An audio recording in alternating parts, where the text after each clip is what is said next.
Okay, he's still talking about the difference between Caesar and Silanus. Alter, one of them, and before we go looking for the verb, notice he gives us a direct object. So right now we've got one of them, blanks those guys, probably those conspirators. We don't know what he does to the conspirators. We're going to hold off on that. Now, as we keep going, we've got a relative clause modifying those guys. Those guys who, subject, since this is nominative, this must be accusative. Here's your verb, konati sunt, that takes an infinitive, privare. So who tried to do something to the accusative, deprive the accusative of the ablative. And then we'll keep going. Another relative clause describing those guys. And again, I think that delere depends on konati sunt. So apparently these are bad guys. They tried to do that and they tried to do that. And then another relative clause who tried to, again, do this.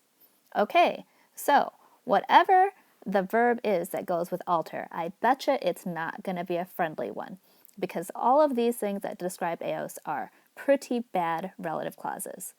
Okay, and then we have punctum temporis. Punctum is a little bit, it looks like an accusative of extent of time, for a little bit of time. And then, frui. Frui is an infinitive. So if we've got an accusative and an infinitive, I bet you that we're probably in indirect statement. That those guys enjoy. And the cool thing about frui is that it is one of the filthy five, so it takes an ablative object instead of an accusative. That's why vita and hoc communi spiritu are all ablatives.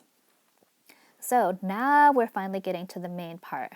This guy does not think that it is fitting that those guys who did all these things do this stuff. So we've gotten past that main verb, and then we have an and. So apparently this guy also does something else. And we're going to go in order though. Accusative, right here, hoc, genus, that's accusative. Genitive, this type of punishment. Saipe, often. Prepositional phrase. Prepositional phrase. Look, we've got another infinitive. So I bet you there's another accusative infinitive statement, another indirect statement. And here is the main verb that introduces it. So this guy remembers, records that all of this stuff happened.